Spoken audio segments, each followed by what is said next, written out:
So much media, so little time. Who keeps track of it all? That would be me. This is Bob Andelman, and this is a Mr. Media interview, recorded live on blogtalkradio.com on July 17th, 2008. My favorite book in the 1970s, when I was in high school, junior high school, was Serpico by Peter Maas, the story of a New York City cop who seemingly single-handedly, that's not true, but that's the way it seemed, fought the force of corruption in the city's police department. I read all the books of that genre in that era, from Supercops to the Valachi papers and The French Connection, many, many more. One of the most fascinating parts of those works was always the tales of cops who went undercover to infiltrate the bad guys, from neighborhood drug dealers to the Mafia. But no one ever did undercover police work better or with more distinction than Joe Pistone, who you probably know better as Donnie Brasco. Brasco became a household name in the 1980s as the undercover character played by Pistone, perhaps the ballsiest FBI agent ever. His 6 years undercover ultimately led to testimony that sent more than 200 mobsters to jail, and, indirectly, several to their deaths. Pistone was famously portrayed by Johnny Depp in the movie Donnie Brasco, which co-starred Al Pacino.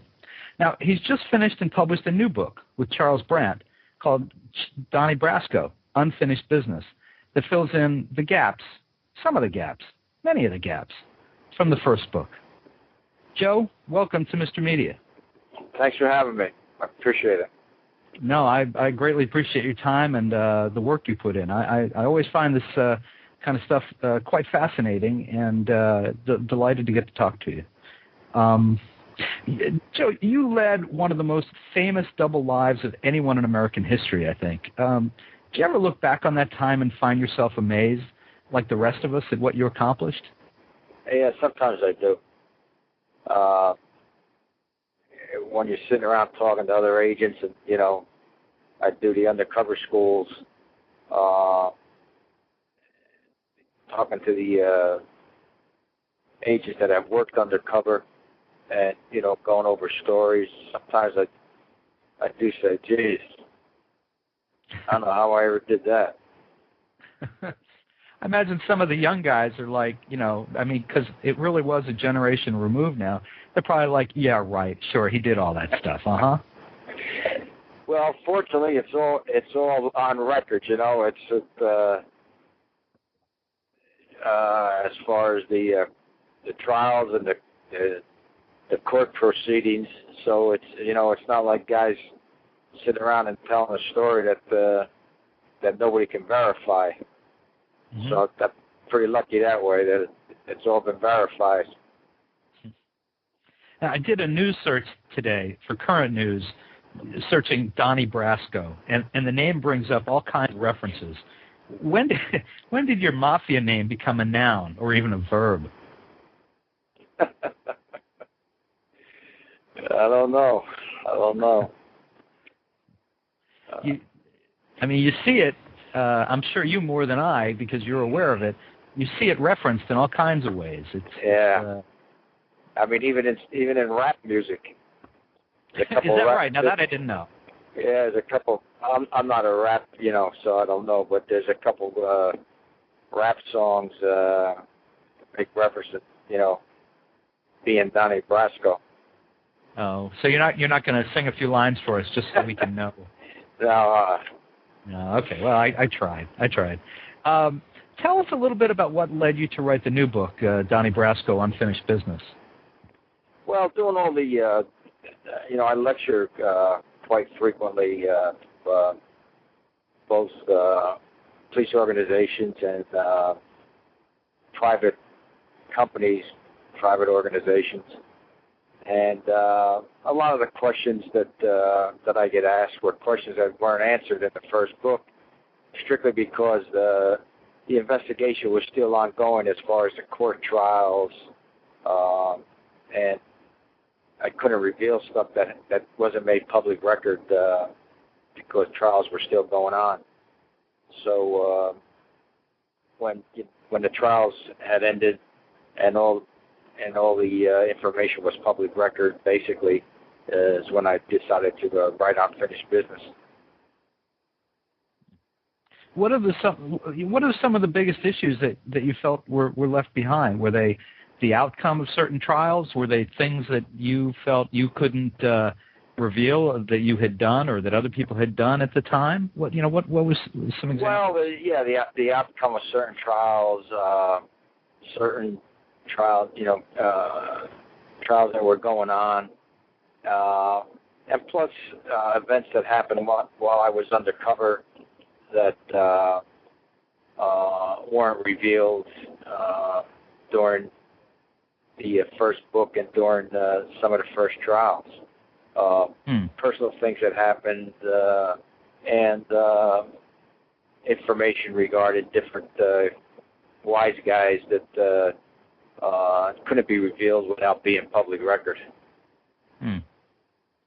I was kind of surprised that the book actually started with your experience on the set of Donnie Brasco. Was that I thought, what am I going to read about here? Was that more just a device to remind people it was just what's happened? It was just a refresher, refresh people's memories and in their mind what the first book was about and what the story of Donnie Brasco was. So that's how we... Go ahead, I'm sorry. No, I was just saying that's how we led into the book. Were you, excuse me, were you ever concerned in writing either book, the first Brasco book or the second one, Unfinished Business? Were you ever concerned about leaving yourself open to prosecution? Well, sure, you know what I mean. That's always in the back of your mind. Whenever you do anything public, and that's basically the reason that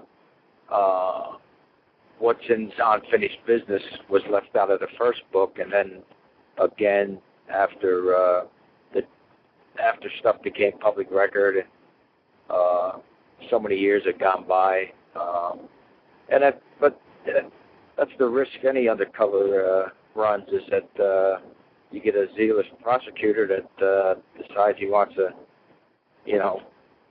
go after a police officer or an agent for work that they've accomplished. And undercover work isn't your straight up investigation.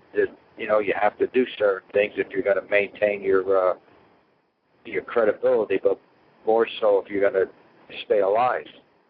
It's all about your own personal safety, basically. Has the mood of law enforcement towards undercover agents like yourself, who worked 20, 25 years ago, changed today in terms of, it may have been accepted then, but it's not accepted now, and we're going to go after that guy? Or is there a general respect for the work that was done? Well, there's a general respect for the work that's done, because it's not everybody can work undercover, and it's an undertaking that a lot of people in law enforcement don't aren't interested in because of the safety factor, the long hours, not only the hours that you work and the long hours that you work, but the hours away from either your family or your normal social life, your normal social activities take a back seat. But as far as your peers, it's you gain a lot of respect for doing it. But I think the general mood is not to do long-term, deep cover investigations anymore, because of the toll that it takes on everybody. All the man hours that are put into it, not only by the undercover, but by the individuals that are administering the case. If you have, today, like when I was working, it's very few instances where you had surveillance, because you're working 7 days a week. Your hours you don't have set hours. You might hit the street at 12 o'clock in the afternoon and not not go back to your apartment till 3 or 4 the next morning, and it's just impossible to have surveillance. So with all all the problems that brings in, and today undercovers they have to have basically round the clock surveillance, and it just it's just not feasible to get people to get the manpower to work that many hours because of money constraints. That's another thing. The cost of running a major undercover operation is enormous. So most of the operations are operations that are pretty much well controlled as far as the undercover.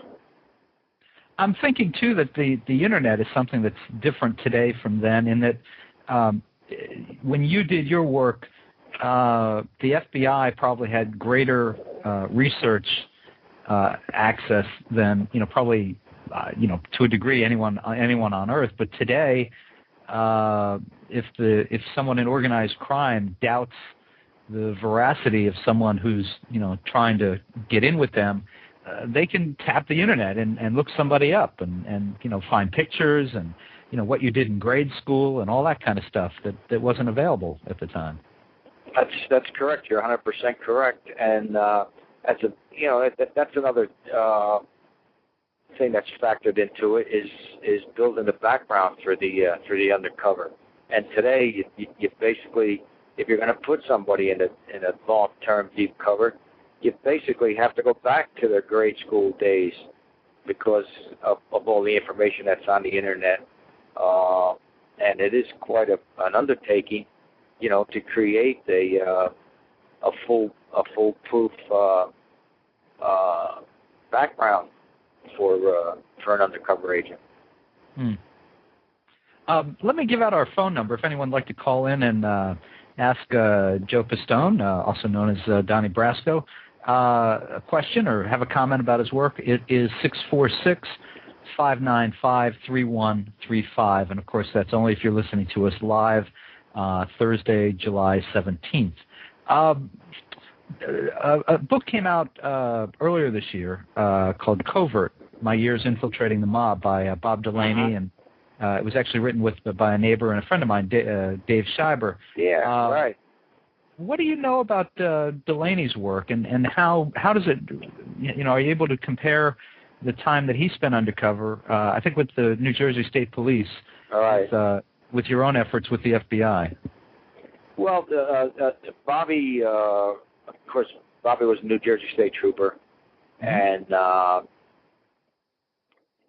New Jersey State Police and the FBI out of Newark, New Jersey, set up an undercover operation, and they opened a trucking company, and they had a very good informant that introduced them to the wise guys, or Northern New Jersey wise guys, and Bobby was the undercover, one of the undercovers, and although he became the number one undercover in the case, and the case went for almost 2 years, and he did a hell of a job as far as convincing the wise guys that he really was Bobby Covert. So half a wise guy, and they got a lot of good convictions and did a good job actually. And you guys crossed paths, I think, after you were both out. Is that right? Yeah, we're both from Patterson, New Jersey. Bobby and I'm a little bit older than he is, but both grew up in Patterson, and we actually crossed paths once in the undercover operation, which we didn't recognize each other. And then after my operation was over, then we hooked up again and stayed close friends since then. Yeah. Did you read his book? Oh, sure. Yeah. Yeah. Very interesting. Go ahead. I'm sorry. I'm sorry. Am I putting you on the spot here, asking you about this? No, not at all. No.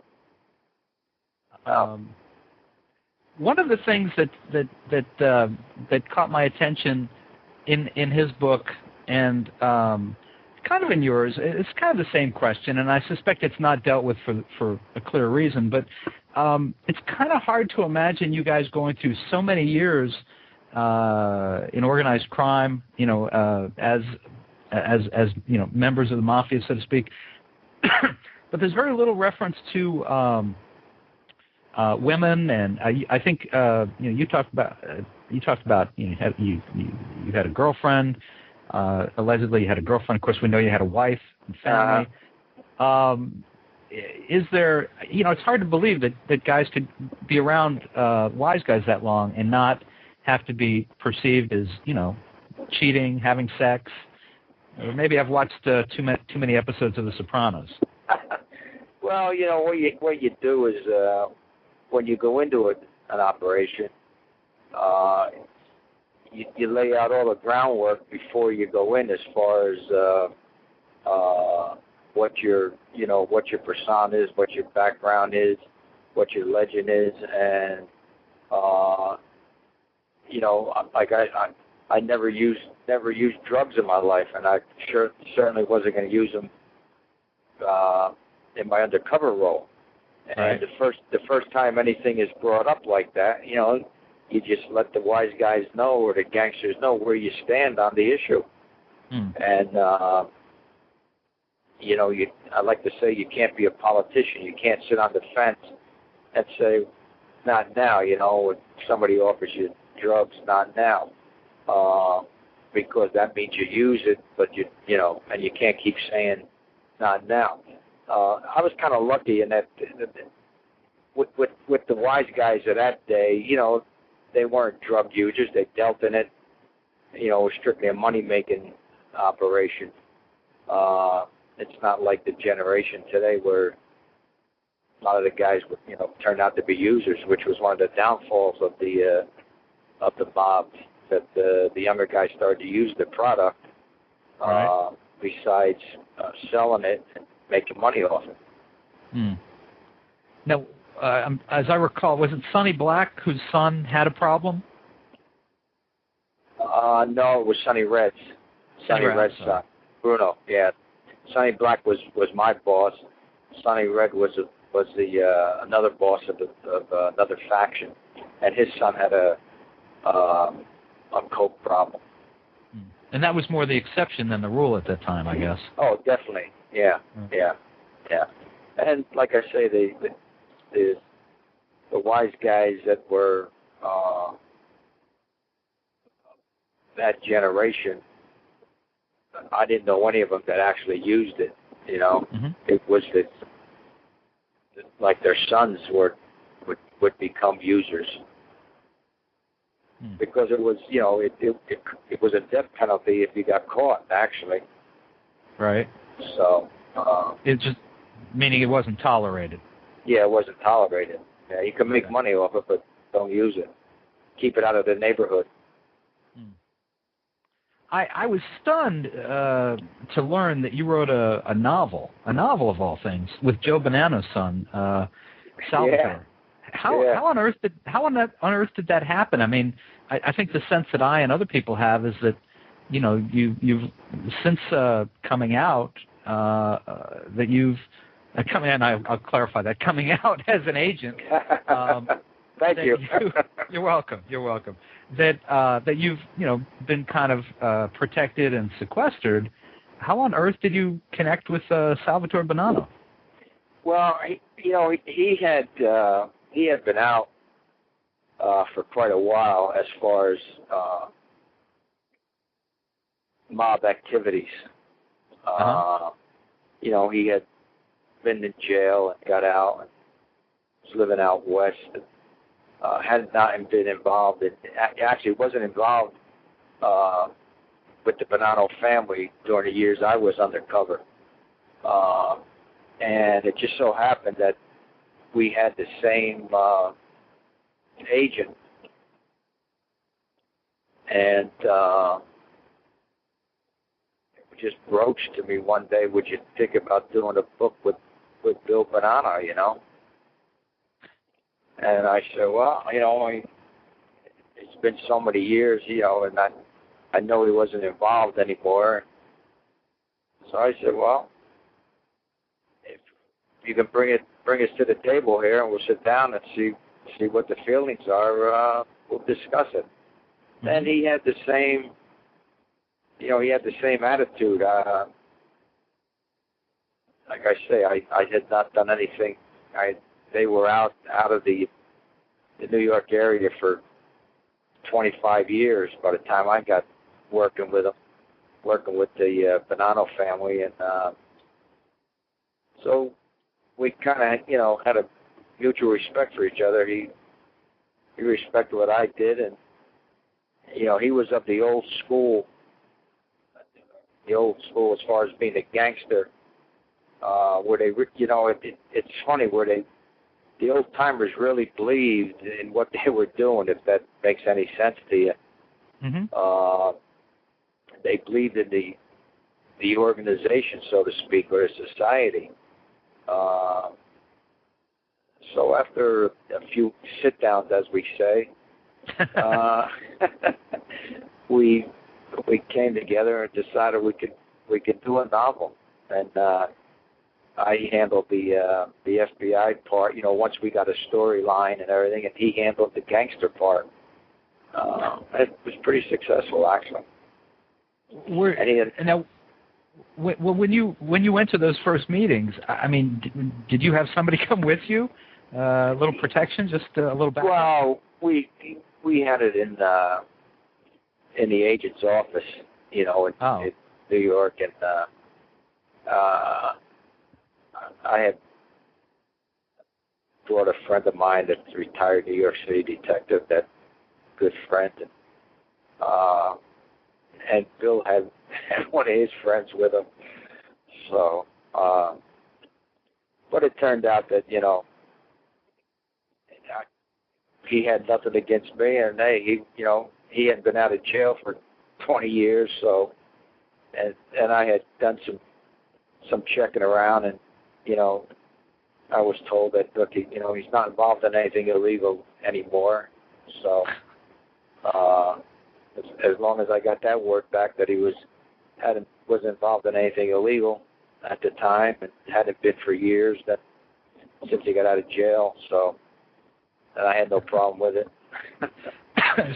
Surely I'm not the first guy to say, that's a little crazy. Yeah, no, you're not. No. You're not. I mean, you are a guy who, at one time at least, had a $500,000 hit on his head. Yeah. So, you know, you it's all clear in your head, but people listening need to understand that it does seem a little odd on the outside of things, and that you guys would get together to write a novel of all things. Well, you know, I think it came down to he respected me because of the work I did, and you know, one of the things that the word on the street, you know, even though there was the contract, the word on the street with the gangsters is that I never flaked anybody, you know. Right. And what that means is that I just did my job. I never made anybody do anything that they wouldn't have done otherwise. And they were amazed at my testimony. In fact, at the first trial, after a couple of days of testimony, that one of the wise guys turns to his lawyers and says, he's telling the truth. They couldn't believe that I was telling that, you know, that I was telling the truth, that I wasn't lying, you know, or I didn't get up there and make up some stories. So I think that you know, that carried over, and then, you know, it's like anything else. The word got around the grapevine, and I tell you, the guy was a straight shooter. He was just better than we were. That was the word on the street. So. Well, and so when you do a book with a guy who, you know, was, and this is Joe Banana's son, am I correct here? Yeah.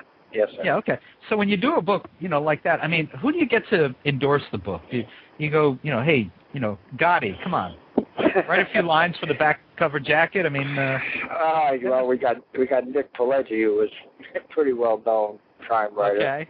Yeah. No, we didn't get any gangsters. Okay. Let me. Although I understand a lot of them read it. Oh, I bet. And no harm came to Salvatore after publishing? No. Okay. All right. No.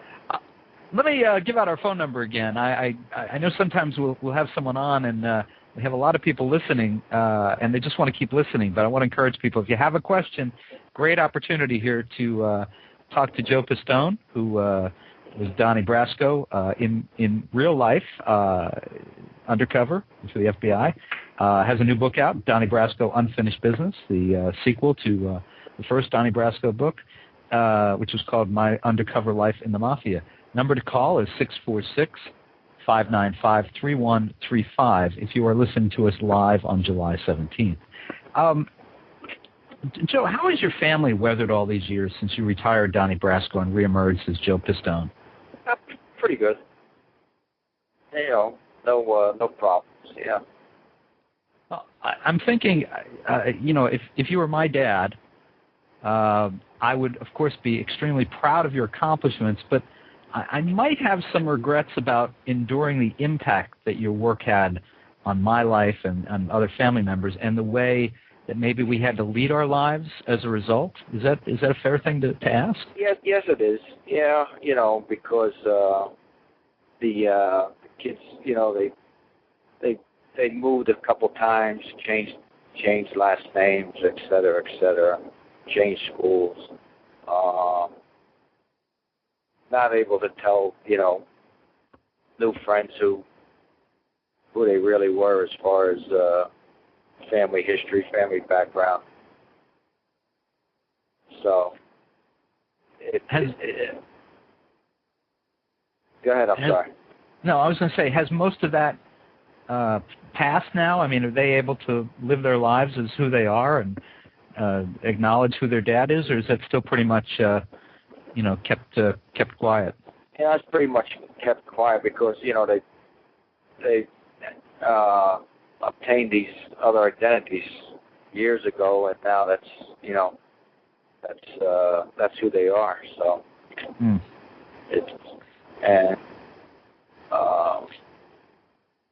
they're all older now. So right. Well, that's why I wondered if so many years have passed, and I'm assuming they're all grown and onto their own lives, and yet in some ways I guess they're not. Well, yeah, you're right. Most of the, outside of a very few close friends that they have, most people don't really know their backstory. So yeah. Would you if you were to do it all again in a different era, say in the 90s or the 2000s instead of the late 70s, early 80s, would you have done it, or would you have done it differently?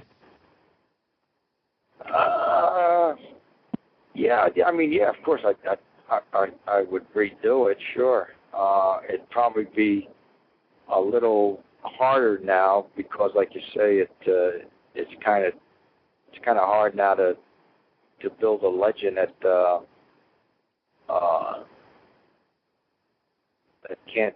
that's not going to have some holes in it. Mm-hmm. But can it be done? Sure. It just, it's up to the individual, and it's up to the organization that's going to run it to commit to it. It's all about commitment. That's what it's all about. Mm-hmm. Well, let's come back to the movie version of Donnie Brasco. I'm sure that's how the vast majority of people learned of your story. What did the movie get right? What did it get wrong? Well, the movie, I'm proud to say, is about 85% true. And if you know anything about the movie business, you're lucky if they spell your name right when they when they bring a movie, to the screen from a book. A couple of things they got wrong, and in the, in my questioning of the director and people who had the final say is we got to put rear ends at the seat, Mm-hmm. Is that during the whole course of the operation, I never really, although I got close to the wise guys, I never had any qualms about, that coming to an end of putting them in jail, or whatever was going to happen to them at the end. Right. And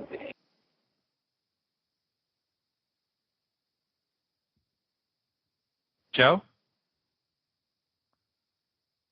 Oops. Looks like we lost Joe. Joe, I hope you'll call back in a minute.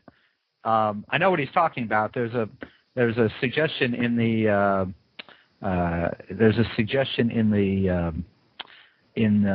movie that Donnie Brasco, Joe Pistone, had second thoughts or regrets about a mobster that he had gotten close to, about seeing him go to prison. While we wait for Joe to call back in, which I hope will be momentarily, I think he was on a cell phone. Let me read you a little bit about how this, from the beginning of the new book, Donnie Brasco, Unfinished Business. It starts this way: if you ever get a chance to have Johnny Depp play you in a movie, go for it. Especially if you have daughters, they'll love it.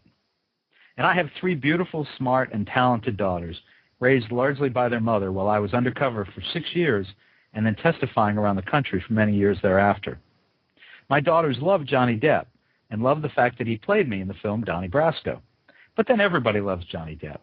Johnny is an exceptionally thoughtful and considerate man.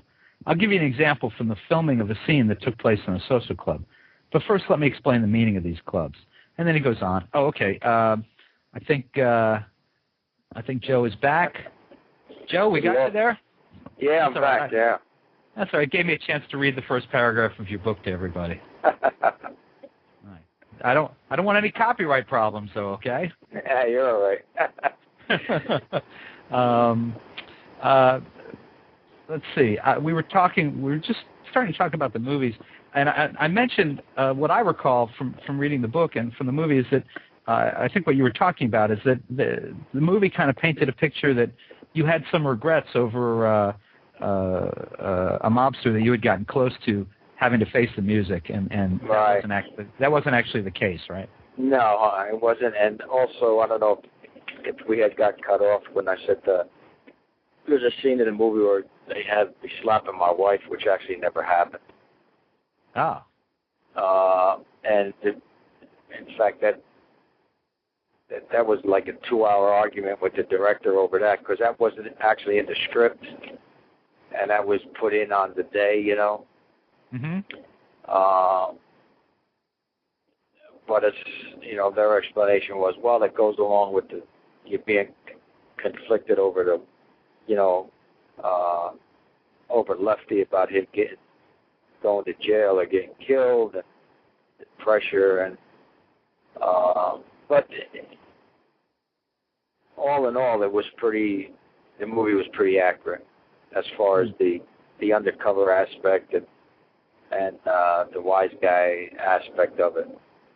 Mm-hmm. Well, I got to tell you that I know from when Hollywood made the movie of my life, Star Wars, that we had big we had big issues over I insisted that my lightsaber was far larger than the one that.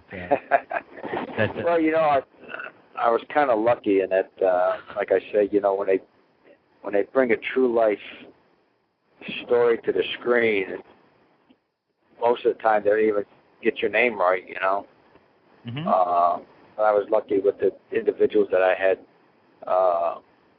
met up with and that were in charge of the project. Wanted to keep it as close to the book as they could and close to the truth as possible. And let me ask you along that line, because you've worked on some other Hollywood projects, including the series. I can't remember if it's called Falcone or Falcone. Falcone, wasn't it? Falcone. Yeah. Falcone. I'm sorry. Who tells more lies, a member of La Cosa Nostra or a Hollywood producer? Probably a Hollywood producer. Okay. I figured that was the case. Do you have any other Hollywood stories you'd like to share without naming names?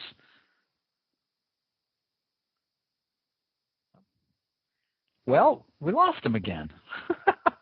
Okay. I'm hoping Joe will call us back in a second. Let me see what else I have here. While we look for Joe, I only had one section marked because I usually only have to read from a piece of the book once. So let's see what else we have here. Oh, come on, call back, Joe. I don't have another story to tell here. Let me see. Let's see. You know, one of the things that I found interesting in the book, I won't read from this, but I'll just tell you, is that at one point, Joe went, after he came out as Donnie Brasco and had begun to testify, and I'm going to, Joe's here, I'm going to bring it back in as I tell this.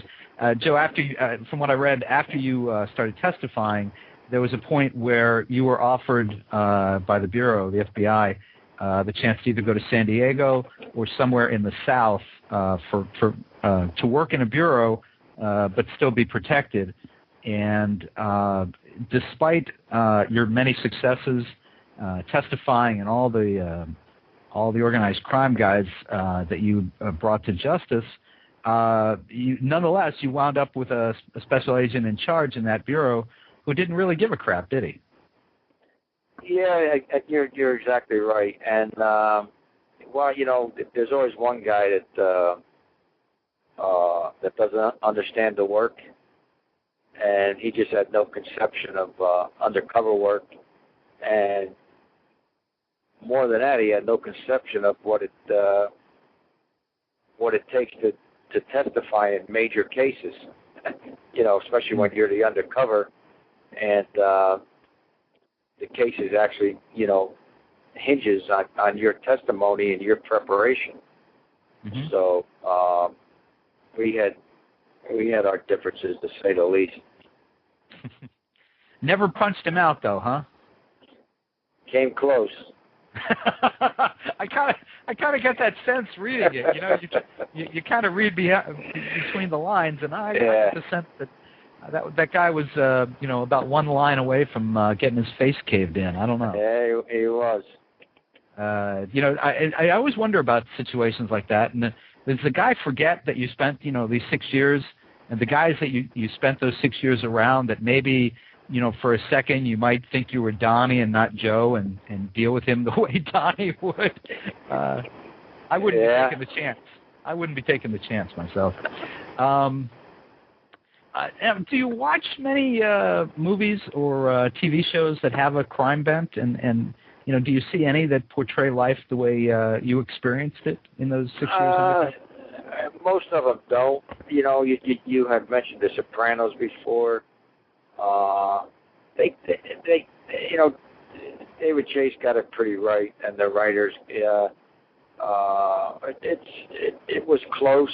It was close as far as the violence, as far as the jealousy amongst the wise guys. I mean, there's an amazing amount of envy and jealousy amongst with these guys. The lying, the stealing, you know, the conniving that goes on within a crew. So he got that pretty much on the money.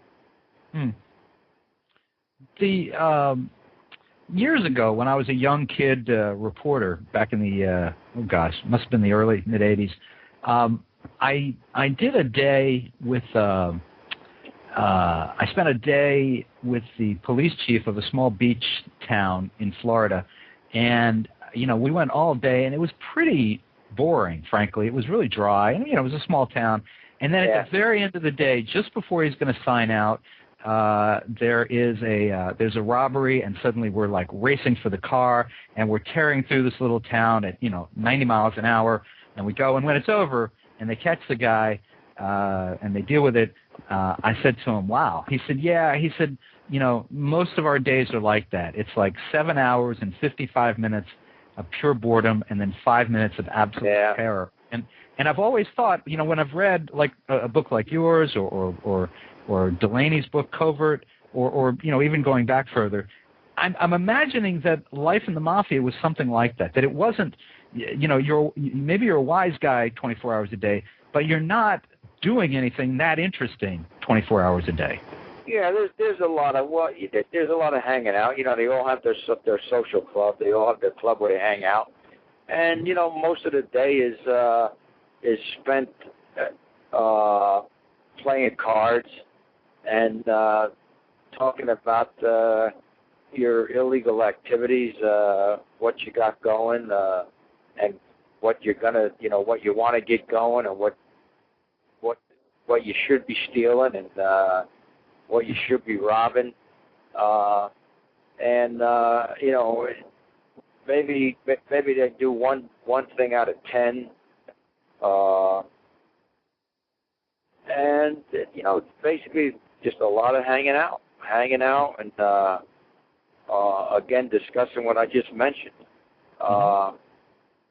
You're not really in any deep conversation about anything that means anything other than making money. How you going to steal it? How's your gambling operation going? How's your bookmaking operation going? Who's stealing from you? Who's trying to steal from you? Who's trying to take the power away from you?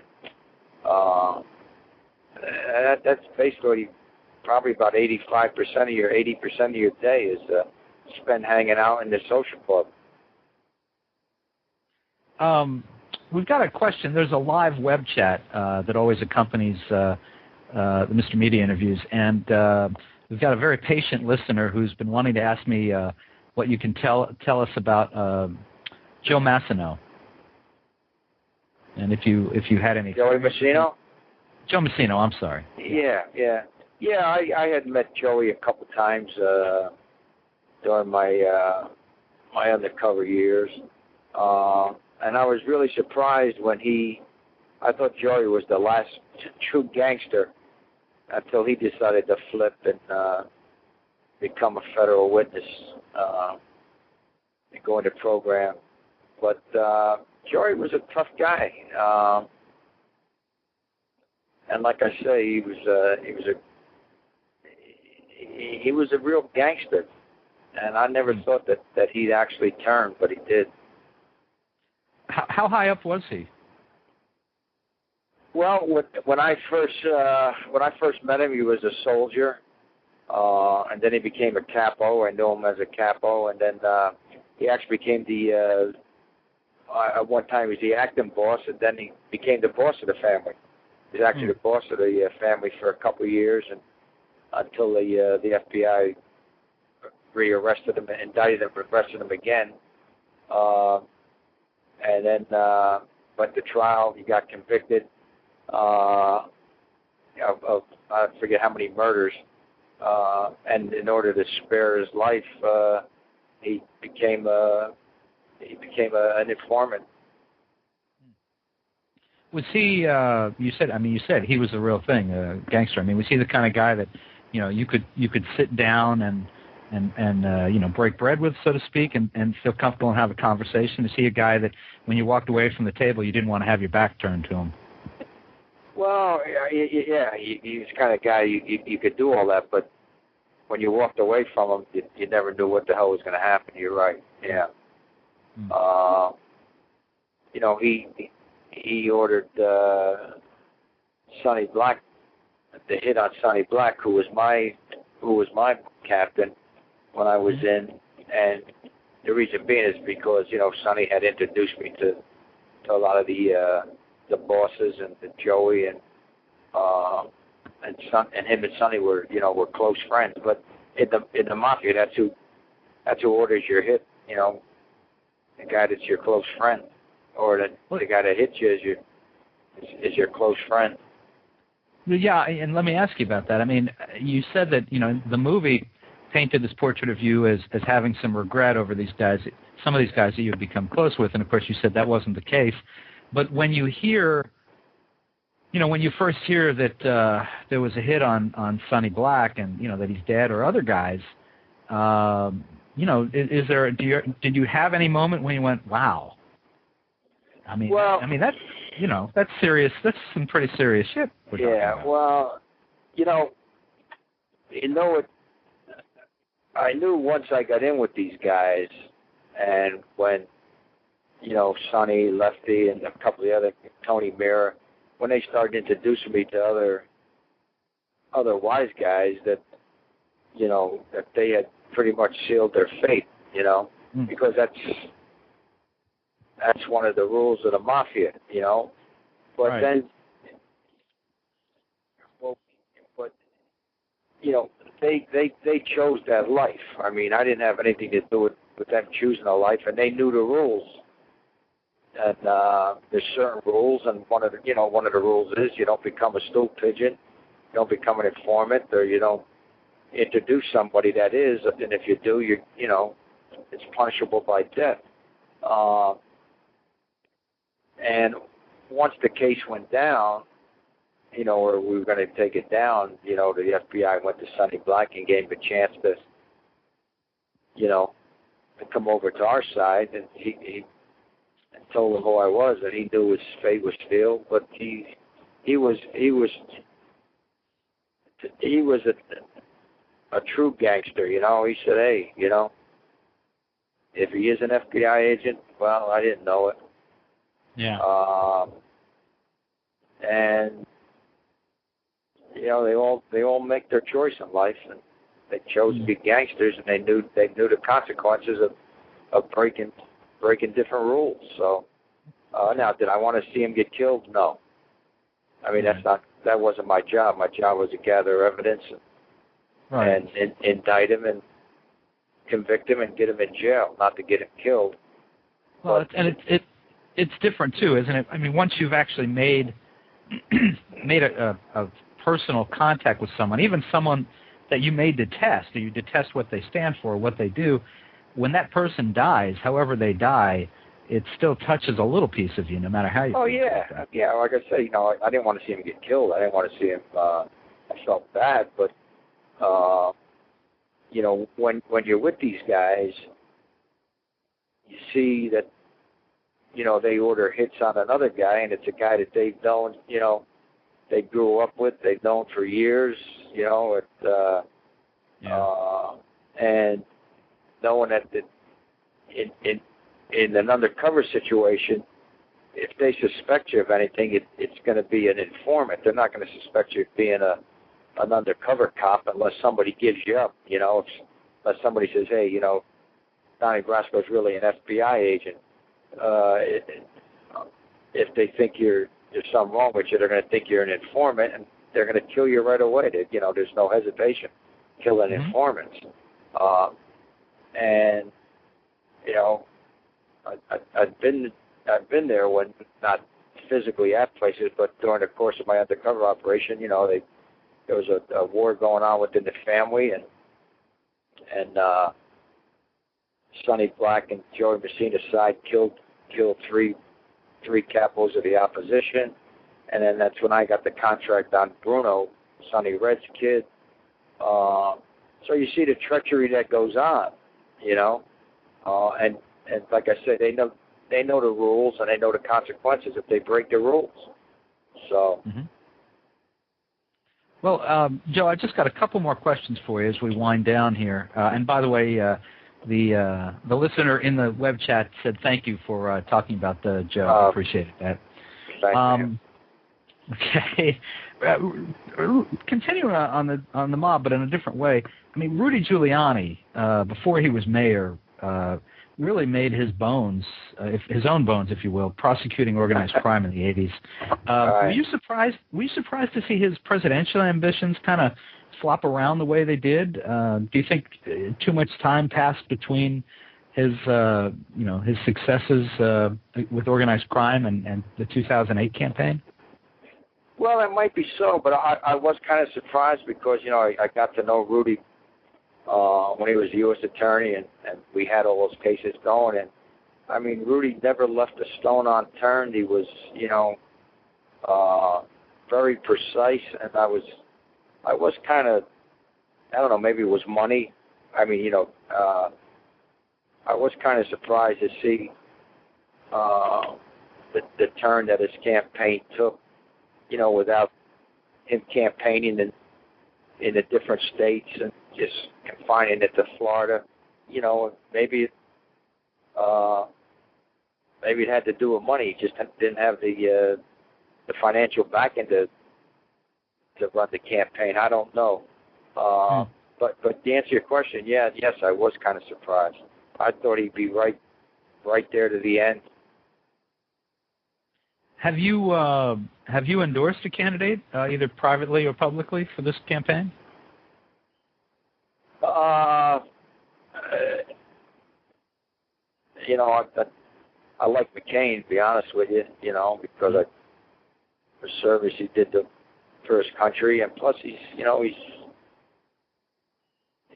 the ins and outs of Washington. He's been there for so long, and I think we need somebody that knows how to get around Washington, and somebody that's going to be tough with these countries that are pushing us around right now. And I think that that he'll do it. So you see him? Go ahead. I'm sorry. No, go ahead. So you see him as being the tougher candidate on crime and justice and security? Yes, I do. Yeah. Okay. I mean, and you know why? I mean, because I think because I've been there. I mean, look. Let's face it. There's a lot of people in this world that aren't nice people. And there's a lot of people that you can't sit down and reason with. They'll sit down maybe and talk to you, and then when you walk out, they'll shoot you in the back, and